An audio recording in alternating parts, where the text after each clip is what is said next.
Y'all ain't heard nothing like this before. Beat him in the head with this trilogy. Who dropped this for a certain demographic? Turn it up, blast it. This is gonna be a classic. Facts. Not your runner to me. Hey, Paisan Gumaras. Good evening and welcome to a Halloween special. This is part 2. It's gonna be badass. We got a woman that's on that has been in the occult for since she's 16. She's very cool. Very hippie style. I dig it. I dig her whole style. She's also a friend of my friend. So as we say in the mafia, she's a friend of a friend. So I'm Bobby Bacala, your host. This is my co-host. Shirtless Mike. And he is shirtless again. Yes. So we're not in our normal lounge that we're at. We're not in smoke rings. We're remote because I'm going on vacation in a couple hours and I'm just trying to chill. So we just try to have enough time to relax. Exactly. So my brother Mike, what are we smoking? Because we tried to go Halloween smokes last night. We did the Jekyll. The Jekyll. Yeah, the Jekyll. Which I make that same mistake too.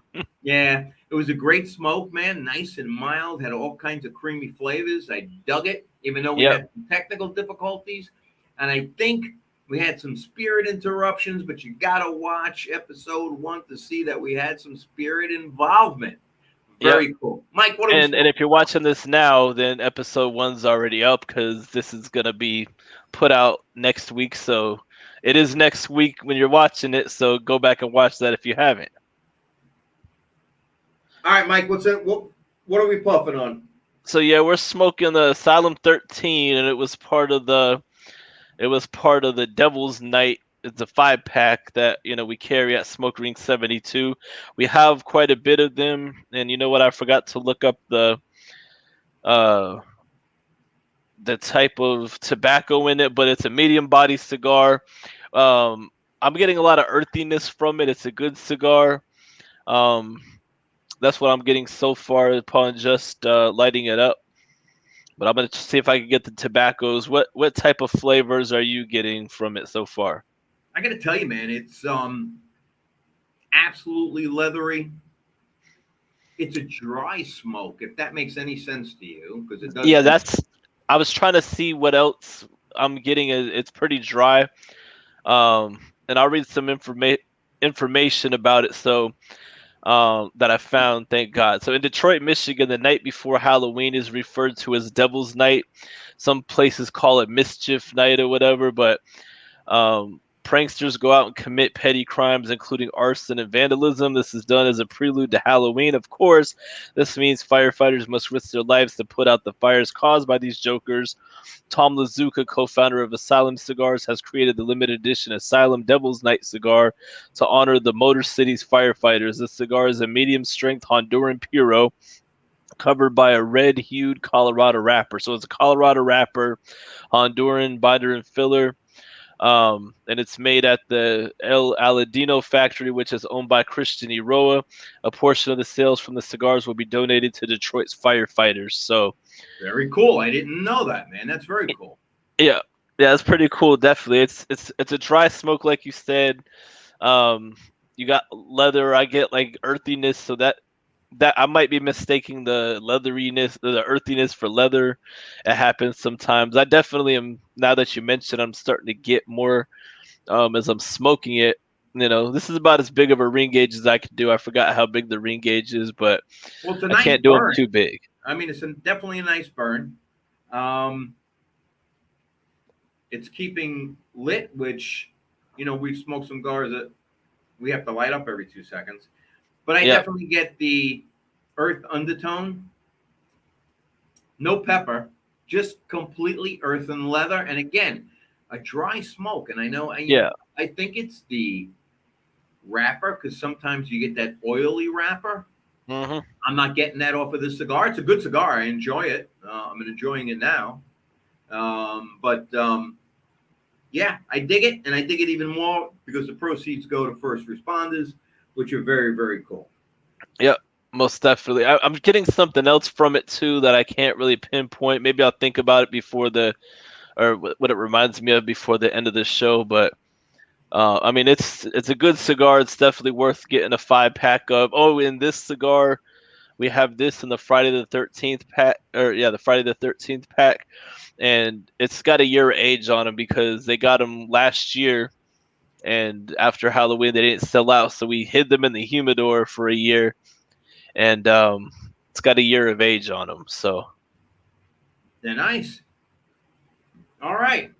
So, like I said in the beginning of the episode, this is episode 2 of our spooky Halloween series. I'm digging the episodes. I know this is off our cuff a little bit on what we usually discuss. But without further ado, I'd like to introduce Cherie Swan of Psychic Studios. She's been in the occult and been practicing the occult since she's 16. Tarot reading, palm reading, spiritualism, and I'm going to have her explain that when she comes on. I'm hoping that her and I become friends. Like I said before, she is a friend of a very close friend of mine. Cherie and I have been talking via text. I feel like we have a connection already, which is really cool, Mike. So oh yeah. we'll see what comes through tonight. We'll see if there's any spookiness going on. So without further ado, Cherie, where are you? Hi, I'm here. Hey, Cherie. Dig the background. I told you that when we were chilling. I dig the vibe. I dig the atmosphere. Very relaxing. Well, thank you. This is my reading room. This is where I do all the readings that I love to do. It's right here. I think the reading room needs to be something that has a lot of ambiance to it, Oh, and absolutely. lots of, yeah, and the color, to me, that's the color of the third eye. So it's an important color to kind of vibe to when you're doing this kind of thing. Well, the I blue also color, have my clients, absolutely. immersed in this color too. I think it's helpful. Well, the blue color is near and dear to my heart, as you know. So I dig it, man. I dig it all. I dig your T-shirt. We spoke about your T-shirt too. I dig that. I dig your whole vibe that you got going on. Thank you, So, Mike. if you would tell our fans and friends a little bit about yourself, how you got started, when you got started. Shameless plug on your studio. You know, I kind of had a family that was interested in it, and my mother had bought an astrology book. And when I was 16, I just couldn't sleep one night. And so I picked it up and started reading it. And back in the day, you had to do all the math by hand. Nowadays, we have software and things that we can cast a chart. It's not the math or the Right. studying that it was, but, it just really fascinated me. Human nature is fascinating, and there's just many levels to all of us. I think our hands and palmistry have signs in them. Signs that really, once you're, I guess a symbolist is what I would call myself, really. You look into those things and they're like roadmaps to a person's heart, mind, soul, even physical health and life. Dreams are an important thing too, so I do a lot of dream interpretation, especially for my family.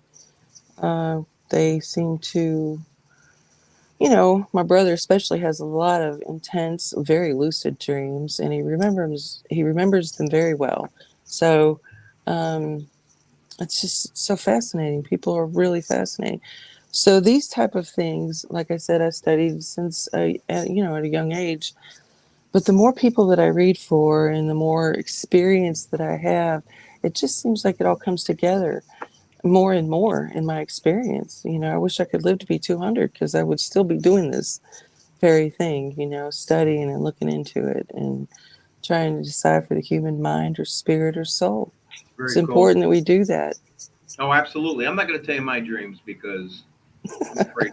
I'm afraid what you're going to tell me. So my go-to line is that there's a bit of the demon in the demon slayer. Hmm. And I absolutely believe that. I think I'm living proof that that's the case. So, how do I think what interests me the most is that when you told me that you've studied the occult since you're 16. So, and I think a lot of people have misconceptions when people say, oh, I've studied the occult or I'm in the occult. They'll naturally, automatically think that it's demonic. Yes, So they do.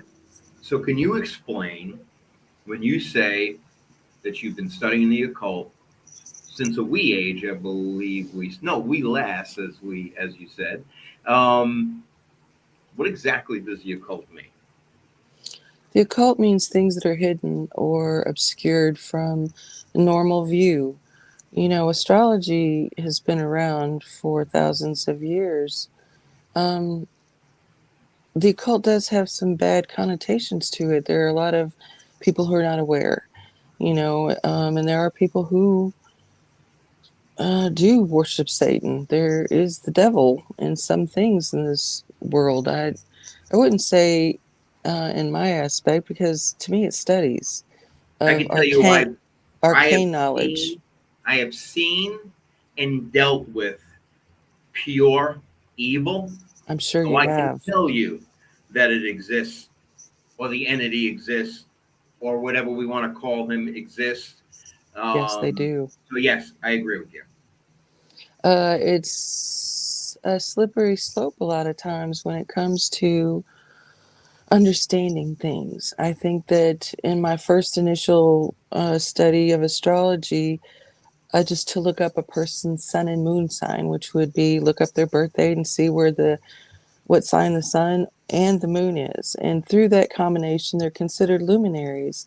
And so they have a lot of importance in a person's chart. It's our outer life and our inner emotional life. Sometimes they combine in a harmonious way, sometimes they do not. So a person's sun and moon says a lot about them. When I started studying astrology, in fact, I looked up family, people that I had known pretty intimately and personally. Right. And through that, I discovered by looking up their sun and moon combinations aspects of their personality that were obvious to me, but to see it written in a book that it just seems like it has no correlation between this person, then it was just fascinating because I could really see the connection. And so through the study, and I would do that, I would find a person's birthday and I would look it up to find what their sun, and then place them in the context of my studies. And it helped me understand human beings a lot more. But I also, are interested in the things like you had done, Bobby, for a living. That type of response in this world, of evil is something I think that we're not going to get away from. I think if we understand it better or grow eyes in the back of our heads, Yeah, it's just exactly. important to know, the degrees of which human beings operate, and sometimes it's pretty bad. We, to me, have a spirit and a soul. There's sometimes that there's what we call entities that have never incarnated in flesh or in body, but are Right. evil influences that like to manifest through people, but not necessarily were people. And so there's a lot to this that's still hidden from our view, a lot of things that we don't know. It's only by studying things, forensics has come a really long way in just the last 30 years.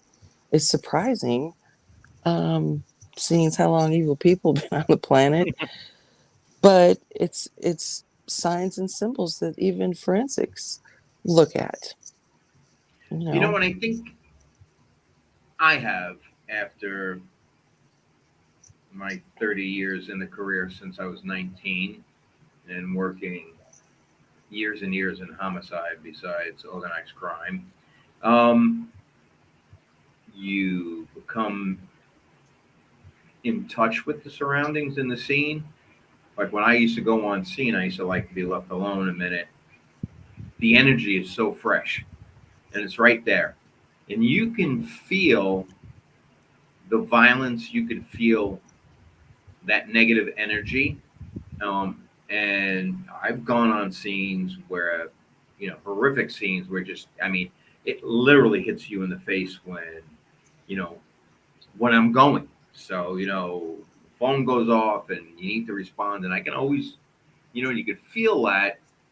You can hear it in the voice of either a commander, I was a commander as well, or you can hear in the voice of a dispatcher or whatever. And then, as you're driving, you can feel it, and it gets heavier and heavier and heavier until you get on scene. Sorry.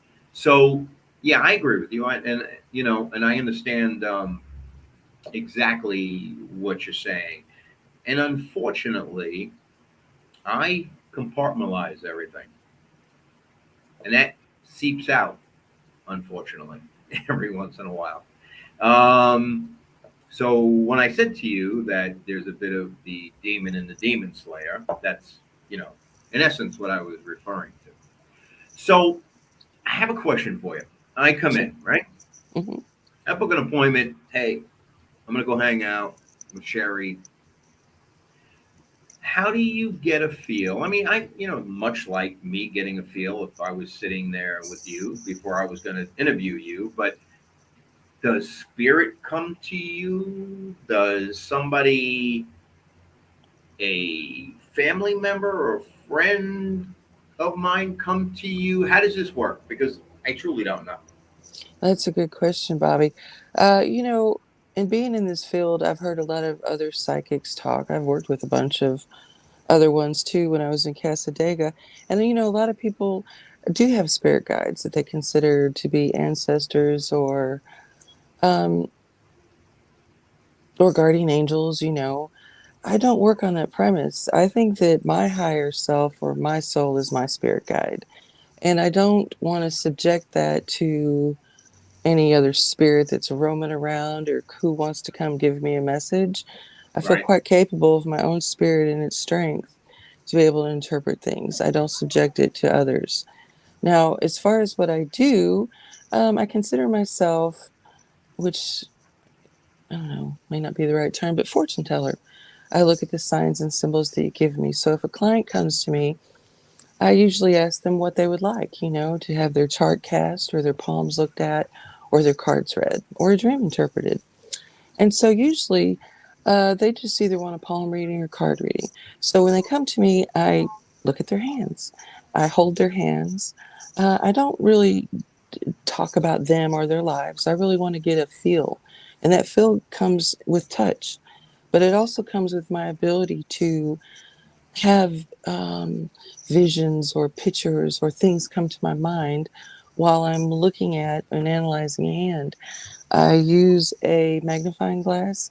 I have a pen that I mark out the lines, and then after the hand is marked out, then I discuss it with people, what I see, what I know through my experience of doing readings. The cards are the same way. When I do a reading for someone, I shuffle the cards, of course, and clear the deck, but I always let my clients choose the cards and give them to me. Okay. And then I read that.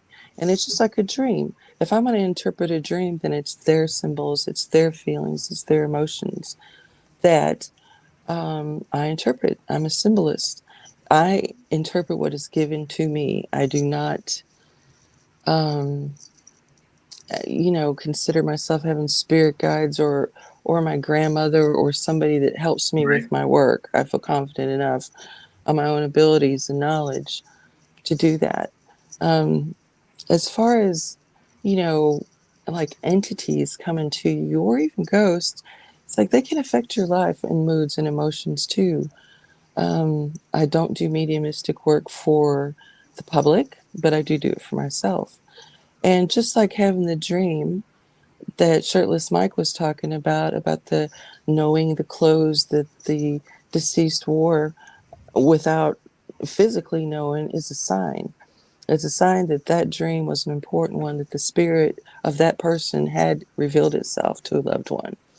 And that's an important thing to not discount because to me it's proof. It's Right. proof that we're more than the sum of our parts. Yeah. So if you've spoken to somebody before they leave, and you get visions after the fact or affected by somebody's energy that you spoke to after the fact? Yes, but only in the sense that what I do is almost like a therapist's work, you know, the stories and things in their people's lives or my clients' Right. life affect me. I go home, I I got smoke you. a cigar, have a cocktail myself, and you know, think about these sessions that I have. But as far Right. as dreaming of them, or no, I don't. I consider it work, and you know, I can leave Gotcha. that. Gotcha. You know, So the shades bothering you because I know you can't see my eyes, and I know they're the windows to the soul. So I'll take them off for you because I normally wear them. You know, it's my persona, so I usually wear them during my episodes and everything else. But you know, I do know that some people like to look at people's eyes, so I took them off for you. oh, well, thank you. It's Quite awful welcome. nice of you. Quite welcome. So at 16, I know you said you started reading astrology and everything else. Did you ever partake in the dark side? In my studies, no, not to begin with. In fact, recently, I would say in the last couple years, I have looked into um, actually TV programs that were about satanic worship only not for knowledge to work in that stuff, but knowledge of it because it does exist, and I need more of a rounded vocabulary, so to speak, I got about you. what I'm doing. Yeah, I need to know that stuff. So it's quite intense to watch or even hear about some of the crimes that are committed Have you ever in the gotten name. slammed by somebody's negative energy that you've read that you were like, I'm out, I'm done, or Yeah, plenty of people that I've worked with, but never, oh, I got okay, I got yeah, no, me maybe too. people out Yeah, in the I get it. street or something, but no, I don't know. No, I don't think so. I think the living are more to be worried about than the Oh well, dead. I don't worry about the dead. I've had them come to me. I've had them give me messages, and right. they usually leave. I've had them touch me before, but I usually have enough strength in my own spirit that I can, which is something that you have to acquire too. It's not just something that comes to you. You have to fight So fire with fire I sometimes, gotcha. spirit I'm with spirit. I'm interested in the card readings. So one of the things that were on my bucket list is I wanted to go to Salem for Halloween, and we did last year. And the majority of it is all touristy and BS, like we all know. But we came across this older woman who was doing tarot reading, and she had charts, and I was very intrigued by. I didn't get a reading, by the way. My wife did, but I was intrigued about how she was doing it, and so I'm the guy who I want to figure everything out. I want to figure out what she's doing. I want to figure out how she's doing. And I've watched so many paranormal shows and everything else and readings, and I'm like, shit, I can read people. I've done it my entire life. I can play that game. And then there's people that I've seen that I go, wow, okay, like the spirit boxes. I find them intriguing. I I don't do know. too. I don't know if it's the truth. I don't know if they actually work, but I find it absolutely intriguing. Um, so things like that. I've had my own kind of paranormal experiences. I told you about the one, and but I'm still not that guy who I'm hungry because I want to learn. I love to learn. I love history, and I love to learn. So I'm that type of guy that's like, I want to see a ghost.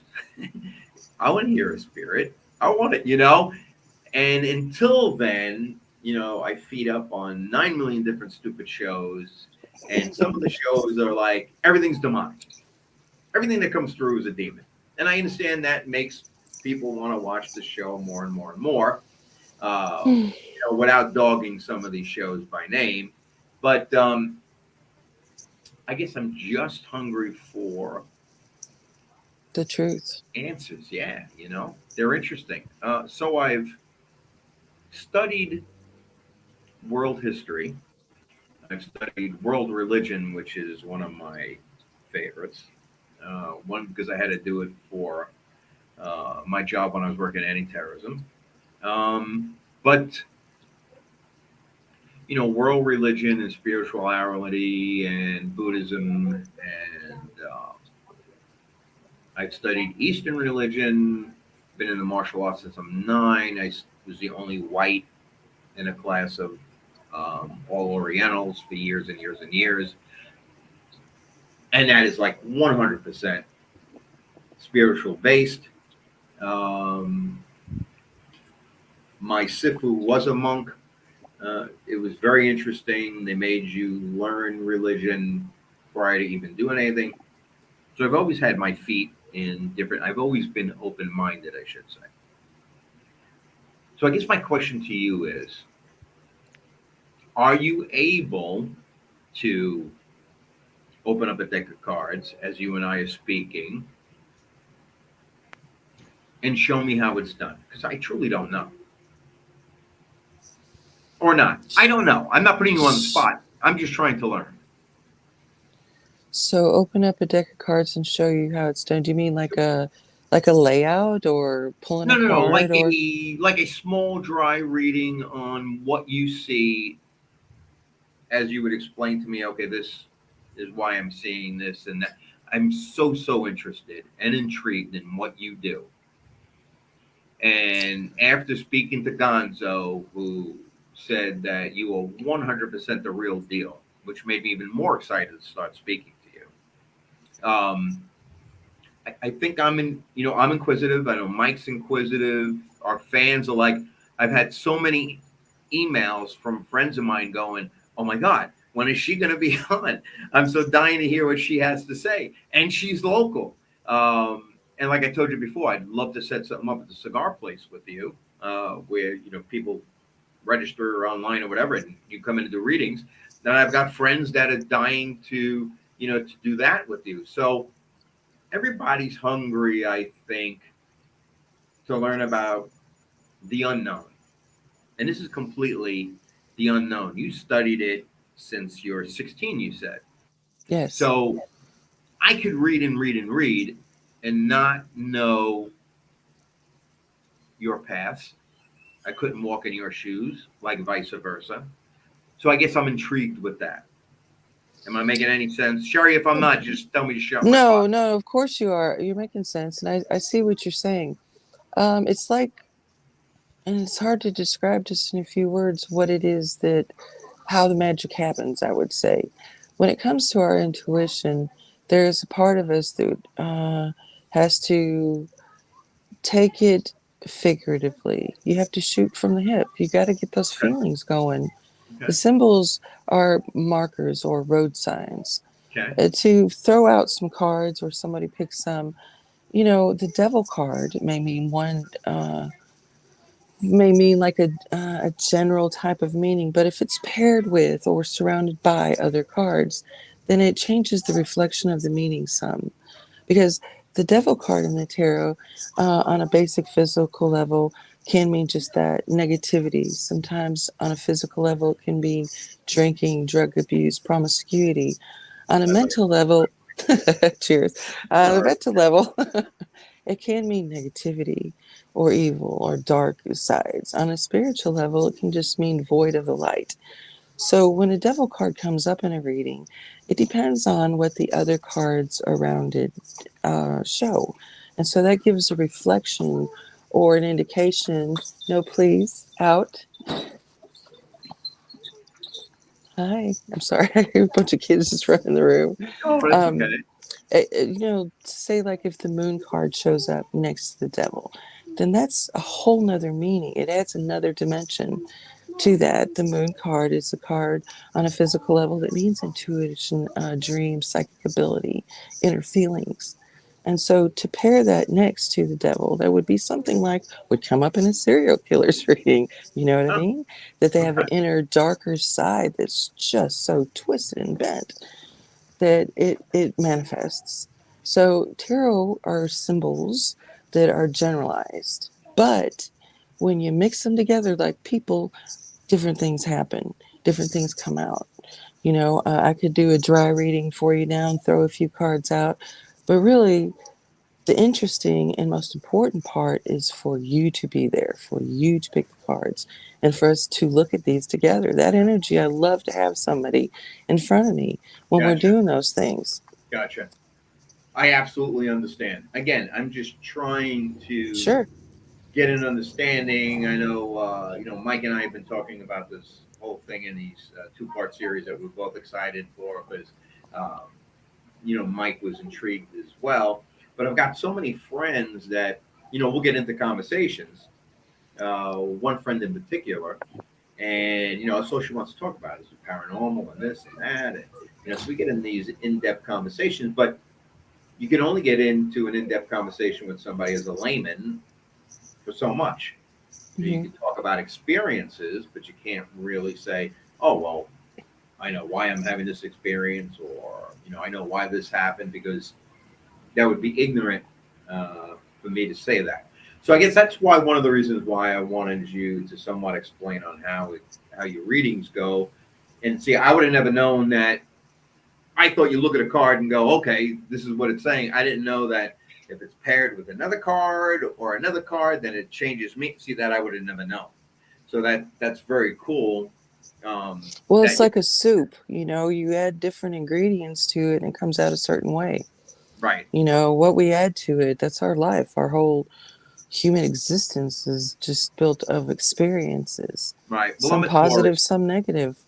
Yeah, no, I'm a Taurus. So I'm stubborn, and I've always got to be shown. So I think you'll agree on that. So, are you from our text and our conversation now, and are you getting any? I mean, I know some people get feelings and vibes. Um, I do. So I didn't know, not to put you on the spot, but it's cool, I think, for our fans and our friends um, to get a little bit of understanding on, I guess, on the spiritual realm, how you feel and how you get your vibes. Again, stop me if I sound like, or I'm asking you questions that you normally wouldn't answer. But I'm not thin skinned, so it doesn't matter what you say to begin with. Um, but I find it very interesting. I find it interesting when people can look at each other and say, and then start saying, well, X, Y, and Z. Not a lot of people can do that. And I know in your studies and realms and stuff, I've heard that certain people can do that. I don't know if you can. I'm just asking because it's interesting to not just Mike and I, but it's interesting to everybody that we speak to and to our fan base. Because when we first put it out that we were going to do this, everybody was, completely stoked about what they were going to hear. Naturally about ghosts, because everybody wants to know about ghosts and spirits. But I think people were more intrigued with, can people actually hit on things without knowing you? You're damn right they can. And Okay. this format isn't easy for me. It's, No, no, no. I know it's podcast not. and so it's not usually the way I work though. Usually No, the way no, I I know. work is just, someone comes to me and shows me their hands or I read their cards or their astrology or dreams. And so I think it's really a great formula because although they don't tell me anything, I'm pretty accurate when it comes to it. I've read for enough people that Right. And I'm not blowing sunshine, but I know I'm good. So I really like the one-on-one with it. I really want to see what it is you give me first. And then it takes a while to analyze it. When Gonzo first told me about you, I did have a sense of just danger. But then is it really my instincts about you, or is it just because I'm a bit of a private person, and a bit guarded? And so to Right. differentiate between my own feelings or my own distance that I usually keep from other people, it's hard to say. But benefit of the doubt, let's interact, let's talk, let's see what's going on, and then that's where I make my judge. Right. That's where it's most important. But as far as the spiritual part of it, uh, I think we're all spiritual beings. We all have this gift. We're all telepathic, and we don't even know it. People that are married for long periods of time usually can think what their spouse is thinking, or say something while their spouse was thinking it. Right. When you sleep together in a bed at night, there's a lot of information that gets exchanged on a subconscious level between people that they don't even consciously realize. And it's the same thing with our dreams. There's a lot of material that is filtered up through our subconscious, including past life information that color our world and gets re-energized. And so we're never in a constant state. We're always in a change or a movement. And so to pick someone on any given time or any given day could be totally different. They Right. could be feeling good one day or high in the world, or the next just bummed out and, so Well, it depends. you were 100% right in your first feelings. Um, I think that I am more grounded now. But your first take, you were 100% correct.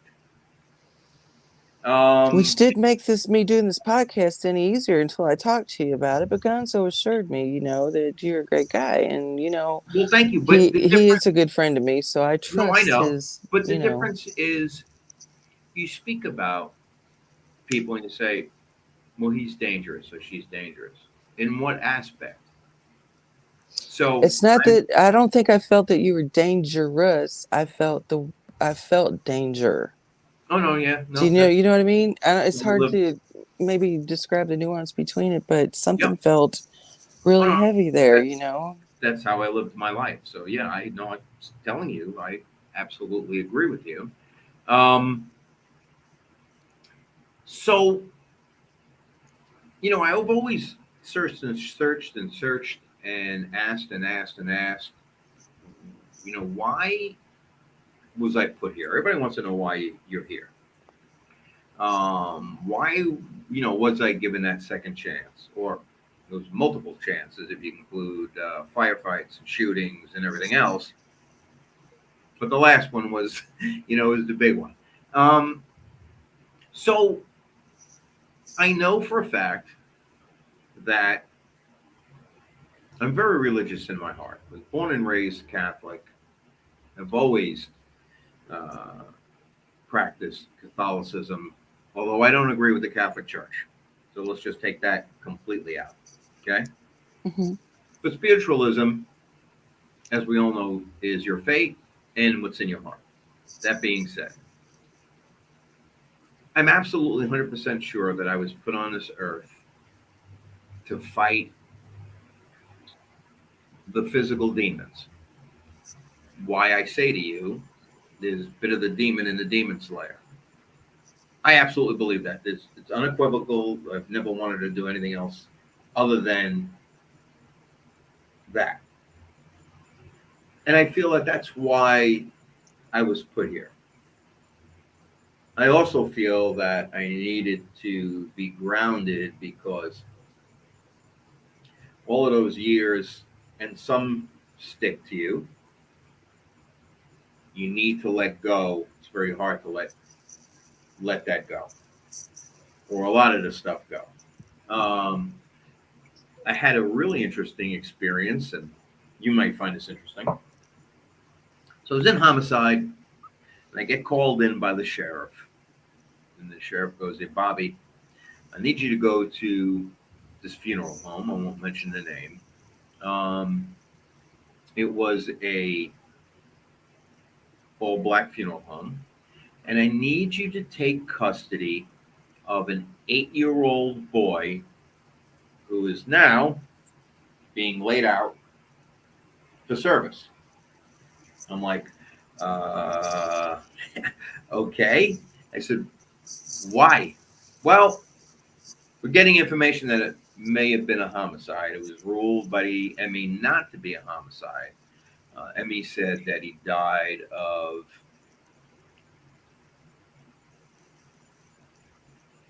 Oh, it looks like breathing asphyxia there he goes. and so on and so forth." Right? Mhm. So I go in there and tell the family and everything else that I have to take custody of the body. It goes back to the ME's office.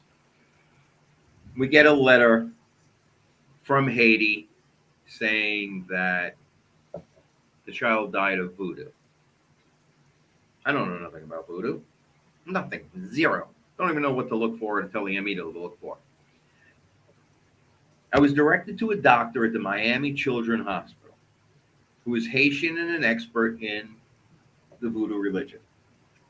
I go down there and I start talking to him. I said, "What would cause this caustic interruption with the child's breathing if we're talking about voodoo?" So he tells me of a powder that's called Pontano powder. I don't know if you've ever heard of it. So it's made of blowfish and certain other things, and it's usually either thrown in an individual's face or blown in an individual's face. And if you inhale that, it can stop your breathing. Never knew this before. Make a long story short, that's exactly what happened. Doing another autopsy and finding that out. It was over an affair, and the ex was a voodoo priestess from Haiti. It was just very, very, very interesting. That's what really got me wondering and going about paranormal and the occult. And it was years ago, years and years ago. But that's what got me into it. Okay, well, I'd like to say first the child was poisoned. It was a Absolutely poison. physical act that was Absolutely. done. If anything was voodoo, it was the evil behind it, the force, the Correct. energy of the negativity. And that's Correct. like any heinous crime that's committed, a death. It could be a bullet. It may be poison. I mean, it could be smothering with a pillow. Whatever it is, it's the force behind it. And you can call it voodoo, or in that case, it might have been jealousy because there was maybe a love triangle involved in it. Absolutely. But to name it voodoo would be put a label on it that would make it more mysterious. When in actuality, it's something very describable. If they found through Correct. And autopsy that the you know, child and was you and I get that, and I get that from a law enforcement standpoint. But the fact that this was a practice of what they refer to as a voodoo religion um, intrigued me, even though it was of a physical sense. It was poisoning and nothing to do with anything mysterious, but it was part of the religion that they believed in that was practiced. Um, I've also studied the dark end of Santeria, Obliambo, um, and found that interesting. And I had to do that because being assigned to organized crime and narcotics in Miami, we came across that a lot. Um, I so come things across like, it in my readings also. have you? Yes, people come to ask me if they're cursed or if there's something laid on them and can I remove it for them. That's not the first time. Living in Florida, there's a lot of influx of other cultures. You Absolutely. know, Haiti's a pretty bad place. I mean, there's a lot of things that go on down there, and Been a lot there, of don't like it. people threaten other people with that. Absolutely. Absolutely. I've looked into voodoo. I've spent some time in New Orleans myself, but I have to say that when it comes down to it, I think voodoo in its purest form is really a supplication that you feel like you do a rite or a ritual to to be heard, to be protected, to be seen. A lot of people have changed it into something that it's become secretive and negative and like it has some magic power behind it.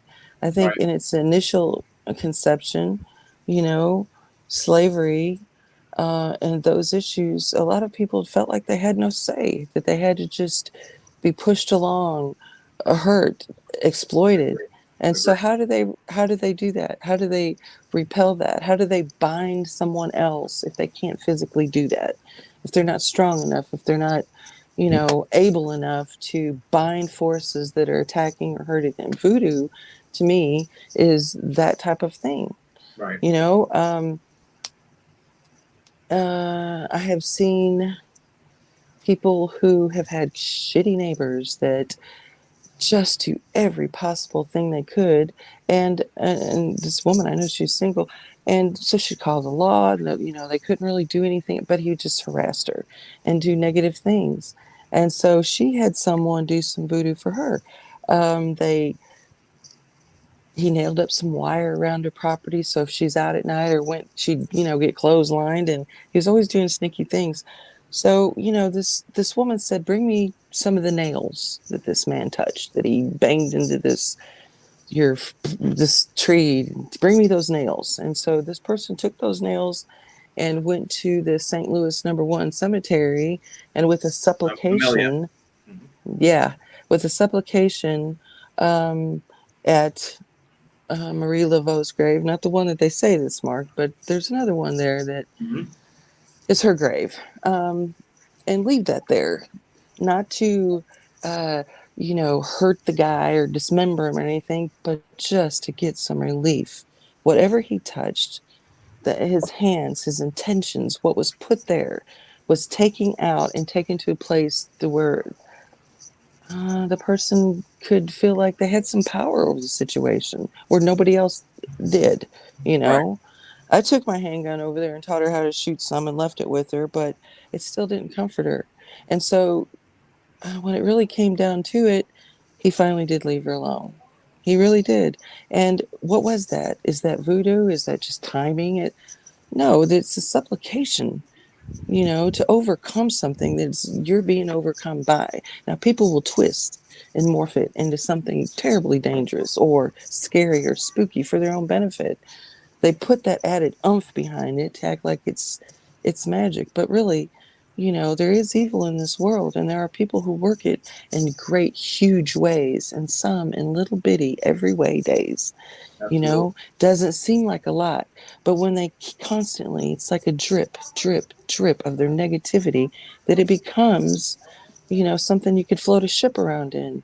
Gotcha. And so what do we have to to law enforcement's great, but they can't be everywhere and do everything all the time. And I just feel like we need to feel like we have some kind of control over it, not to bully or harass, but I to feel like gotcha. we have protection. So I get from you that you're an old soul. Um, We're all old souls. We yes, just but I don't, mean, we you just are. give off that very nature vibe that somebody in tune with nature, not more or less. I think you go by the beat of your own drum, which is very cool. Speaking of drums, so do you consider yourself a Wiccan or no? No, I do not. To me, paganism and Wiccan is more like the forces of the earth. A lot of Wiccans or pagans worship the forces. Yep. They notice the seasons and the signs, and Yep. sometimes they use herbs or medicines for that. Sometimes, I don't know, they midwife sometimes, which is used to be considered that. They worship the forces of the earth, which the forces of the earth are wonderful, but I feel like I'd go to the source. I go to the creator. It's just an aspect of me. I don't worship the sources. I worship the creator of those I got you. forces. I got you. Um, Have So it's you just not for me, but I don't, I condone got you. or, I mean, put down or anything, anybody Yeah. teach his own, Have you encountered any ghosts or spirits? Yes, several times in my life, I have. Some have been known to me and some have not. I lived in a funeral home that was built around the turn of the century when I was like 11 years old, and that's kind of where the first contact that I ever had, and that wasn't a good one. So, and I've had others, but and They there's a difference between them. they come and go. They bring you messages. I mean, something in your Sometimes, sleep. yes, in the funeral home, in my dreams constantly. I was just a child, but it happened there a lot in my dreams. Later on in life, sometimes I've seen it, a shadow. One time I seen a shadow in my bedroom. It was about 3 o'clock in the morning. My room was pitch black, and I suddenly opened my eyes, wondering why I felt so awake suddenly, and then seen a shadow in the room at the foot of my bed. And I thought, now how can I see a shadow in a black room? What is that? It was something within me that could see that, is my intuition. That's why my eyes popped open like that. Gotcha. The subconscious knows. When we're asleep, the conscious mind is closed off, but the subconscious is not. It's always aware. That's the reason why people get harassed a lot of times at night while they're sleeping, is because entities or spirits know that that is a time where they can communicate the easiest. But sometimes you can see them walking around in a house. Sometimes they're a beautiful ball of light. Sometimes they're a dark shadow. Does that mean that the light is good and the dark is bad? Not necessarily. At a funeral home one time, I saw a light float to me. I saw it out of the peripheral. When I turned and looked at it, it zoomed back into the viewing room, which this place was packed. And that light went in front of everybody and nobody saw it but me. And I was amazed by that. The That's light was interesting. drawn to me because it saw my light, it saw my aura. Now, another time, the dark room, the shadow in the dark room that came to me and I woke up was a murder victim that somehow was attached to my sister. She came and visited me for a couple weeks. She left, and about a week later, that's when it showed to me. It was a girl that she knew at school in sixth grade who had been murdered. And my sister adored her. They were buddies. She was like her protector. And this girl just didn't come down the bus one day. And they found her maybe, I don't know, 6 months later, buried in the sand down here somewhere. Her stepfather had raped and murdered her. And that Really? was 26 years before I saw it. This child was with my sister all this time. My sister wasn't aware of it. Right. But when she came to me, she was a dark shadow. Does this mean she was evil? No, not at all. But she was not at rest. You know, she gave me a message to give to my sister and was gone, and I'd never see her again. And I told my sister the message. My sister cried very hard, and you know, technically, I'm not a type of person to give those type of messages, but because that was my sister, and this child maybe felt comfortable with me, felt like she could communicate with me where she couldn't my sister, because my sister said, "Why did she come to you?" And it's like, I have no idea, but she did, and that was the message. Sometimes I've seen him where they've looked like snow on TV, the white and the black lights together, be in the shape of a body, but not distinct. I saw one walking through one of my friends' house, and when I said, "Oh my God, there's somebody in your house," because we were sitting out on the lanai looking in, uh, that that entity stopped and looked over and saw that we were sitting outside, and then vanished. It's like it wasn't even aware that we were outside. Wow. That So that's there's very cool. many different experiences. So, if one were to hear a voice or somebody call their name in daylight when the individual was wide awake, do you think it's the subconscious, or do you actually think that there's something trying to get your attention? Well, if it's audible, you can weigh back and forth whether it's something outer or inner. You pretty much can tell that. Some people will logic it away, because they don't. Well, I just maybe tired and I need to take a nap or something. But no, if it's completely auditory and then you keep experiencing, then something is trying to get your attention, and they do that. What we build in our life is very, very important. Our thoughts every day decide who we are. Some people, when they die, they've only built in their life their physical realm, their Right. everyday, their work, their routine, their home. And so when they die and then somebody comes and buys their house and moves into it, they get mad because they consider that still their property. They have a foot in both worlds. And they do things like slam doors, stomp upstairs, and it's usually you can tell what if it's a male or female. Female ghosts love to go in the kitchen and open cabinets, doors, slam pots, knock off dishes. Men ghosts usually like to slam doors or stomp the hallways. They both can call out your name though. And so you're just in a realm that there's an entity there. And you have to fight fire with fire. You're in the spirit realm, so you have to fight with them or move them on with your own spirit. You can't physically punch them or kick their behinds Right. out, you know, but you have to have a certain spiritual fortitude to deal with not only things like that, but this life that we live also. And that spiritual fortitude is what builds our money in the bank, so to speak. Now, everybody wants money in the bank, and in the physical realm, this earth, Right.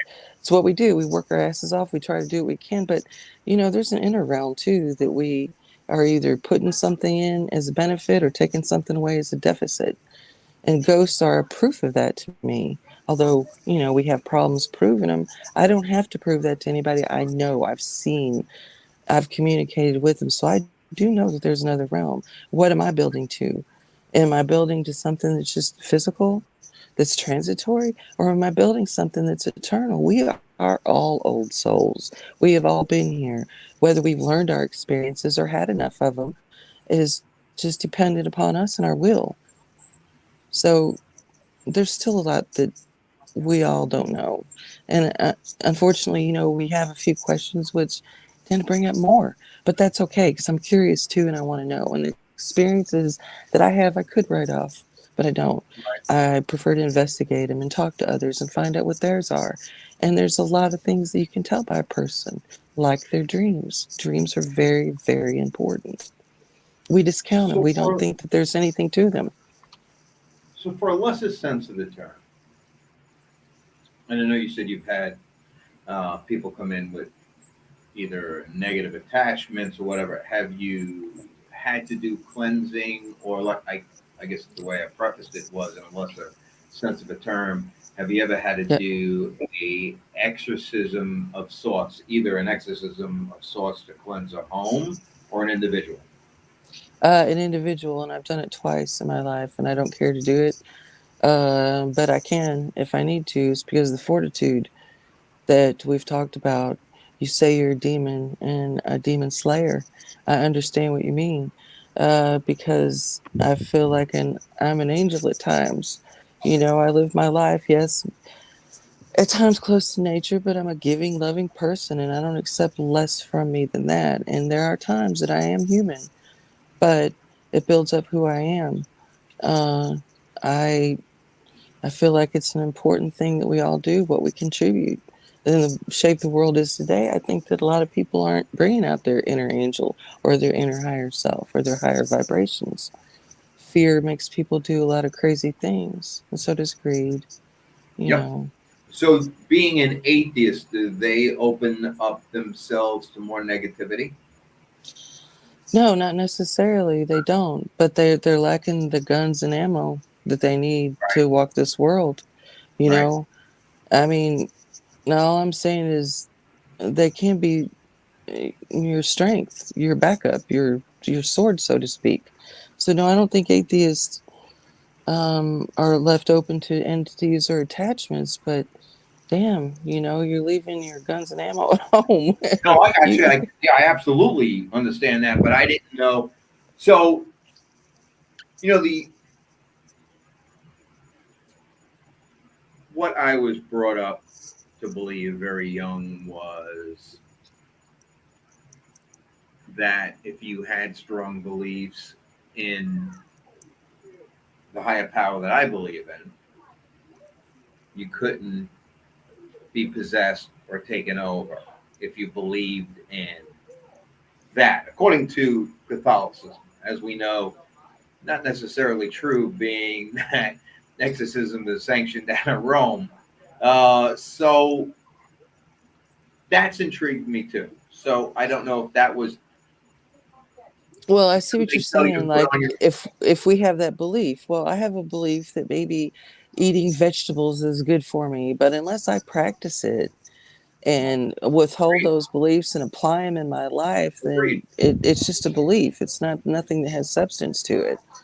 And so when it comes to, um, I think the spiritual life, it's important, you know, that not only what we believe, we apply it. And it's only through application that we grow, learn, and can handle these things. I got you. Right, well, I'm with you, Mike. Yes, sir. I know you're the quiet one of the two of us. I know I get to run in my mouth at times. Anything you want to interject or ask? I actually was thinking while she was talking about, ghosts and stuff like that. So I used to be a CNA, working in nursing homes and stuff like that. And, a lot of people pass away. And one night there was a room, there was no bed in there. The person a few days before I passed away, didn't put a new bed in there. They didn't put any resident or patient in there. And I worked 11 to 7 shift, the graveyard shift. And one time, and like I knew that room was empty, but the call light went off at like 2 a.m. Call light went off. I went in there and I kind of, I basically grew up in church. So I was like, in the name of Jesus, I walked in there and started, because my understanding at the time, I was like trying to cast out the devil in there. I was like, get out of here, Satan. And yeah, it was wild. And then another instance that I had working 11 to 7 shift, there was a balloon, like it had helium in it, but it was like not, to go up. It wasn't enough to make it go up to the top. Well, it just was randomly traveling down the hallway. And just in the middle of the night, like I don't know where it came from. It just was randomly. All of a sudden, I looked down the hallway. It was a long hallway, and all that. Do you think it was like dead people, coming back as ghosts? Yes, I do. I think that when it comes to hospitals and especially facilities where there's elderly with dementia, Alzheimer's, or sickness, that there's confusion. Yeah, There's a clinging to the life at times. I believe most of the time it usually dissipates or they move on, but sometimes some get stuck pretty good. And so to me, and I hate using the word portal for some reason, but places where there's births and deaths created an energetic opening that creates energy within itself. And so, yeah, to have those experiences, I can understand, being frightened because it seems to defy logic in our, burying reality to see something paranormal. A lot of people, am I going crazy, they say, or did I really experience that, But yeah, you don't have to be specifically psychic to have a ghostly experience. We're all yeah, bound to have one sooner or later in life. It's just if we're accepting or understanding of it or not. Hey, yeah, Cherie, what's the veil? What you hear the expression, uh, the veil, or I. Well, you know what it is actually, Bobby. The veil is like between our conscious and our subconscious mind, really. You know that part of sleep when you go to bed and you're just drifting off. You're not completely asleep, but you're not completely awake. There's a little space there that we seem to cross. That in that space is the veil. Or like when you're dreaming and then you're fully into this dream, and then maybe you got to get up and answer the phone or go to the restroom, and you come back. Sometimes the dreams will start back right over, and sometimes they won't. You've Yes, lost it. You get up in a few steps and it's already gone right. out of your mind. That is the veil. It's between the conscious and the subconscious. When we can unite those two parts of us, that those two energies, then it becomes a little bit different. It's like psychic ability everybody has. We need to learn to stand in that veil. when you're out driving, and everybody experiences this too, you may be on a long trip somewhere, and you know where you're going. You drove it 100 times, but your mind wanders. It goes off into thinking other things, and then you realize, hey, I'm driving. Where am I at? Where am I going? It's that type of thing. We're doing both things at the same time, and I think that's the best way for Yeah. all of us to use our psychic ability, is to realize when those things are happening like that, Yeah. and then If I get 2 3 hours of sleep a night, that's like a long night. My just keeps going and going and going and going. So now it makes sense what you're saying. Because sometimes I'll think of things and think that I'm awake, and I guess that I was half in and half out. So by you explaining that now, that makes sense to me. well, there's like I said, the conscious mind and the subconscious mind are really important things. The things that we have in our subconscious is a collective of past lives, a collective of experiences that we have of this life. Sometimes those things stay in that realm for our benefit, really. The conscious mind is focused when we're working or doing something with our hands. The conscious mind stays focused on that. But the subconscious mind is like a bird dog almost. It has a diffused awareness. You can be doing something very consciously, very focused. Somebody can mention something. You're like, what'd you say? But then as they repeat it back, you can repeat everything they said. It's because the subconscious don't miss a trick. It don't forget nothing either. Right. To know that and to work with the subconscious on that level is very important. It brings out, there's a lot of information. That's what it is I do. I Gotcha. get into the psyche or the subconscious. Gotcha. Dream work is very important. No. Yeah. No. Yeah. Yeah. I've read books on interpreting dreams and stuff, and which I found Those it. I don't suggest, no, because they're superstitious based. Everybody's symbols, my symbol for a red rose may have different emotional attachment to it than your symbol of a red rose. And Right. so dreams can be very figurative, but they're very literal too. And so to get within a person's mind and see what that dream is actually saying. I had some friends that I'd known for a long time, and they said, hey, Cherie, I got a dream I want you to interpret. And so my friend said I was with my wife. It was an intimate moment in my dream, and they were getting busy. Then all of a sudden, their bedroom door flies open, and a big giraffe sticks their head. So he's telling me, he goes, in my dream, I jump off the bed and I go to the door, and I'm just trying to shove the giraffe out the door and close it. And that was the end of the dream. What does it mean? Because I'd known these people for a long time, and they're absolutely fun. They're nuts. It was a running joke that they had told me a long time ago about one time when they were getting intimate and they were getting on like yard dogs, I guess, and she fell off the bed and hurt her neck. And so I knew that about them from long ago. And so I told him, I was like, I know what the dream means. And he looked at me like I couldn't possibly. And I said, well, what is it about a giraffe? What's the symbol there? I said, it's the neck, right? That neck and that giraffe coming in your bedroom while you're getting intimate means that you have a subconscious fear of hurting her again. So you're always trying to get that thought out of your mind. That giraffe is your worry about hurting her. So you know what? That dream is figurative, but it's literal too. And Right. if No, I we get it. learn if we combine both those things, then it just becomes very easy to tell a dream. Now, what you may feel about a giraffe or what shirtless Mike might feel about a giraffe could be totally different. But Yeah. when Don't we ask look at, Mike. He's walked. but but when we look at it, then there's correlations there that are really important. I told him, I said, you're not going to hurt your wife anymore. Don't worry about it. Get that out of your mind, because he's I been got you. trying to on a subconscious level. And so that's what I'm talking about. Yeah. I get. And I don't think I've ever had dreams about running through daisies and roses, and I don't think I've ever had. Yeah, me neither. Yeah. Yeah. No. I have weird No. dreams that don't even make sense. I don't even remember them. I just wake up and I'm like, what does that even mean? It means something. It does. Dreams can mean something's going on with your body.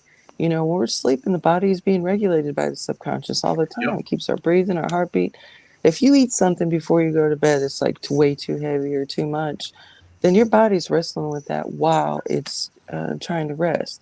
And so you could have weird dreams. So that's probably Native. what it is. That's what That's happens whenever I have that's to close the agita, shop. Mike. That's when you get agita.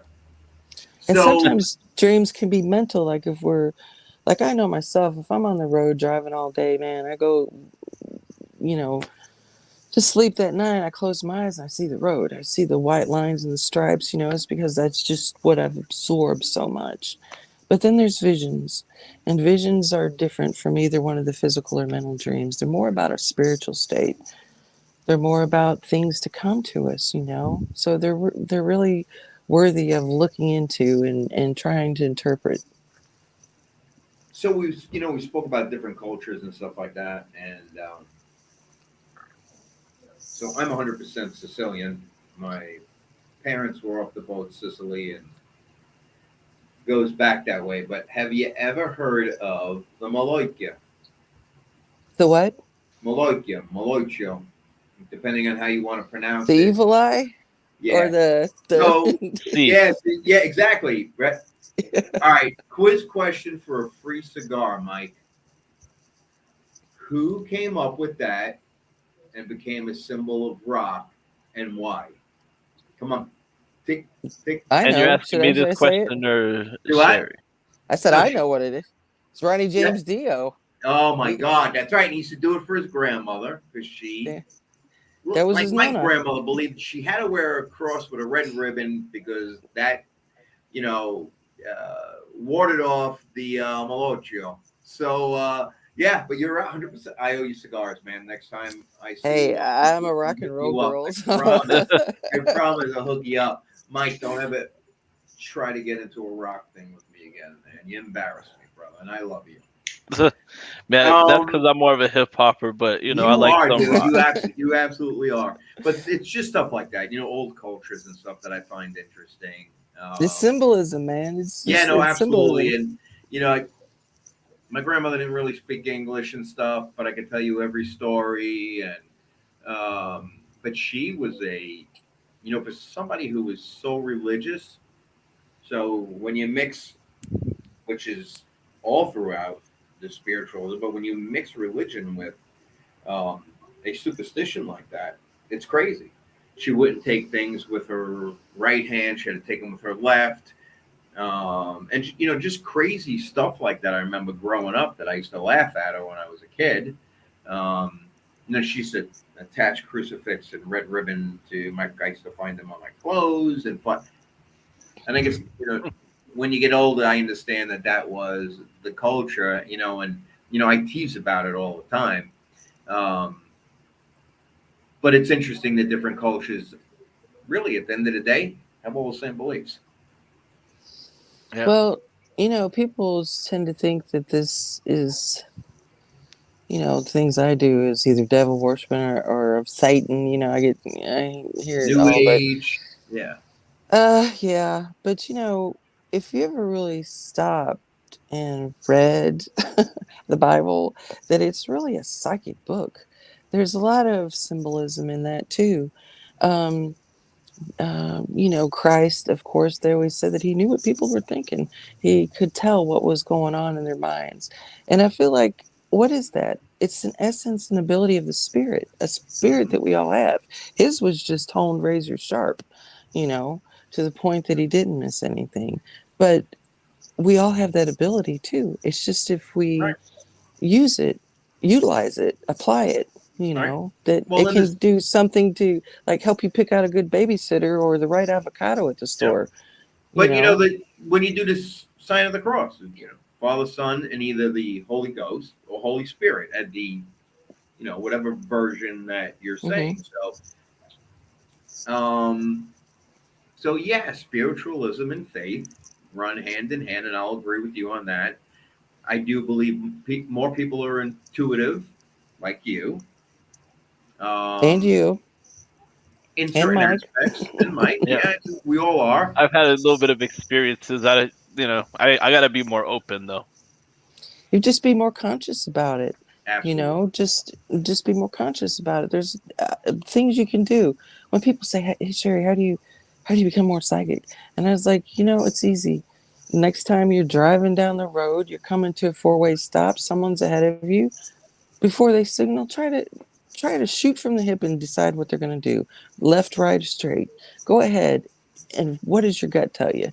Don't Yep. overthink it. Don't overanalyze it. And you know what? You're going to fail. There's going to be times where you're wrong. But you know what? You're going to be times when you're right. And when you're right, notice that feeling in your stomach when you are right. And so when it comes down to the next um, thing that you may need to use your abilities for, then you already know what it feels like when you're right.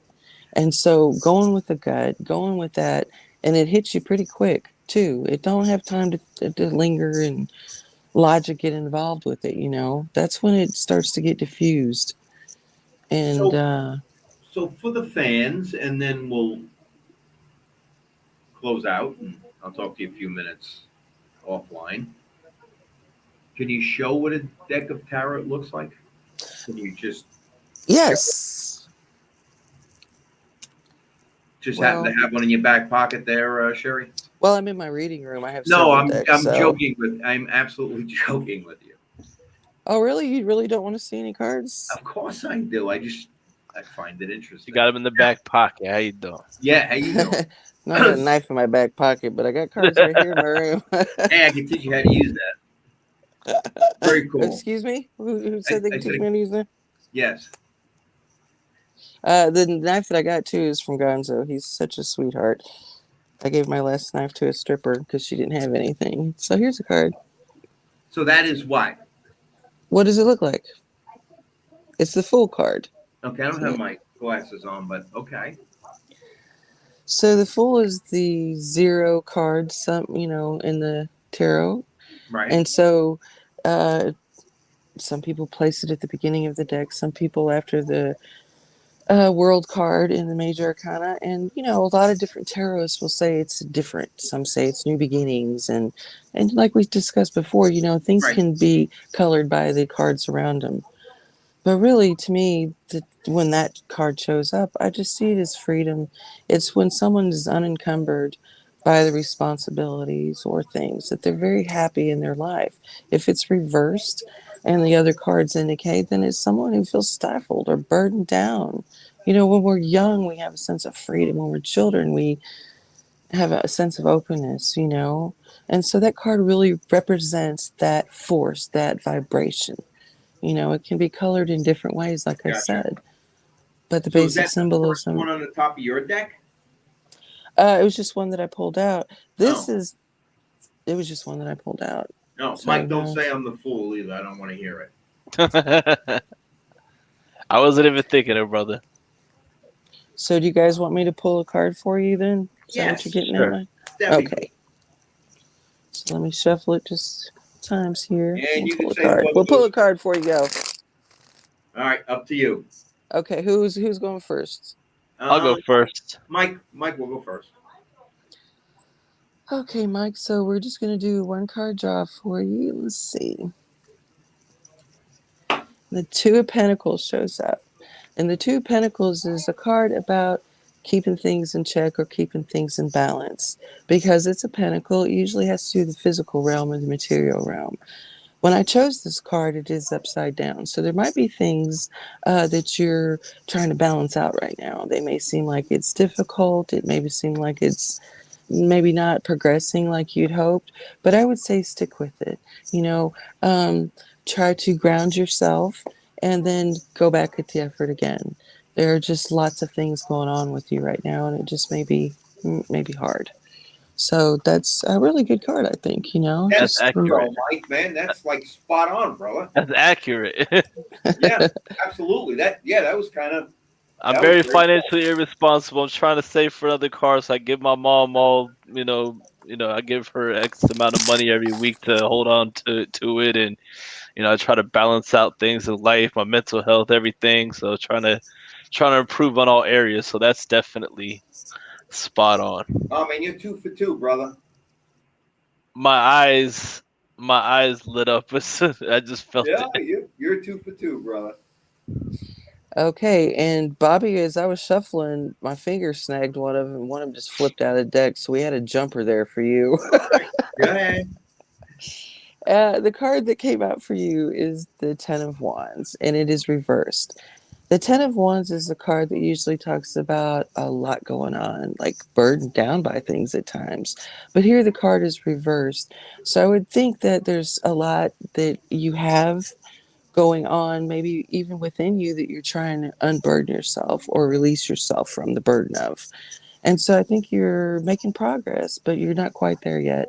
So I would say that to be actively aware of things that you're carrying around that may be very heavy for you on an inner or even outer level. It seems like you're trying to get released from that and you're working towards it. I think that you got a little work to go, but you just keep Yeah, on it too. and you would probably be spot on that. Well, Absolutely. a 10 when it comes up, like in playing cards, is a culmination.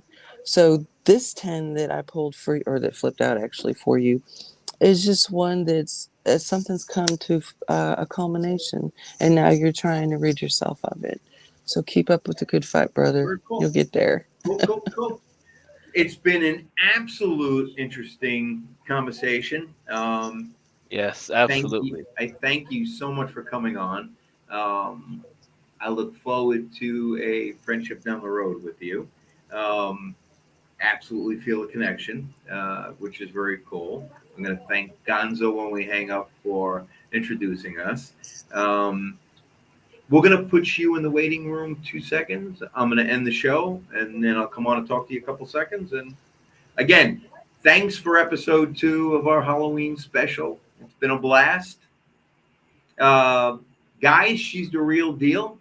Psychic Studios, she's in DeLand. She was from Casadega. Great person. I like the fact, Mike, that she's down to earth, man. I mean, Yeah, super cool. super cool. I dig that vibe that she gives off. I dig the look.